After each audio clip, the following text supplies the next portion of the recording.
In the beginning, men multiplied upon the face of the earth, and daughters were born unto them. Life moved quietly, seasons turned, and the world knew nothing of what watched from above. Beyond the clouds, beyond the firmament, the sons of God looked down. They saw the daughters of men, and they saw that they were fair, and desire was conceived. They came down from above and entered the world of men, not as guests, but as beings of authority. They took the daughters of men as wives, each of their own choosing, and the order of creation was broken. From these unions, something new entered the earth. Some were mighty, some were strange, some were misshapen, and some were never meant to exist at all, and great abominations were committed on the earth.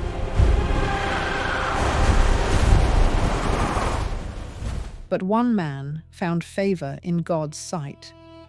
When Noah began building the ark, they laughed at him.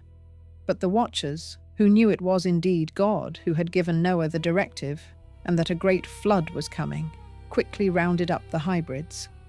In defiance and desperation, they bestowed upon them forbidden knowledge, secrets of movement between realms, paths unseen, doors not meant to be opened. And the hybrids mastered the art of interdimensional travel.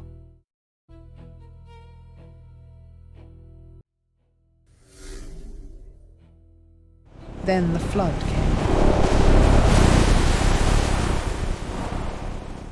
As Noah rode the raging waters, the hybrids escaped through portals into other dimensions. While the earth paused for over a year, the hybrids grew in knowledge and technology, and they waited. After the flood, when man began to repopulate the earth, they began to appear again, which we have seen in various civilizations, where some presented themselves as gods. Through their help, man built some of the incredible structures on the earth, like the pyramids. Ages passed, and mankind forgot. Cities rose and fell, civilizations bloomed and collapsed, and time buried the old world beneath dust and stone. But though men forgot, the earth did not. Across deserts, jungles, and mountains, marks remained. Stones raised, symbols carved, places set apart. They were called shrines. They were called temples. They were called the homes of gods. But they were not gods. They were marks. And they were gates. Across the world, across oceans and generations, the same story appeared, etched in African caves, written on Sumerian tablets, carved into Mayan stone. Different cultures, different languages, the same beings, tall, other, watching mankind from above. Time moved on, and the story faded into myth, until the modern world looked up and saw lights in the sky, silent shapes hovering where nothing should be.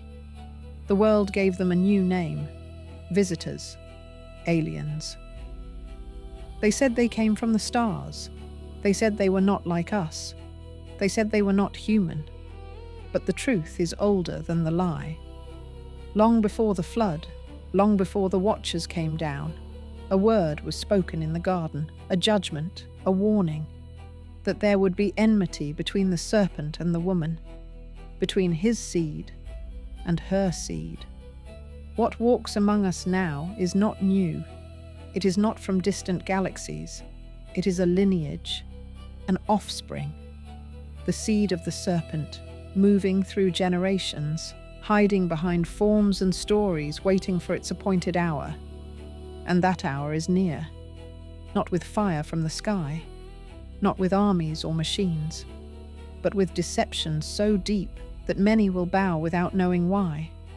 The serpent's seed will rise openly, not as monsters, but as saviors, not as conquerors, but as guides. And many will choose them. The flood is coming again.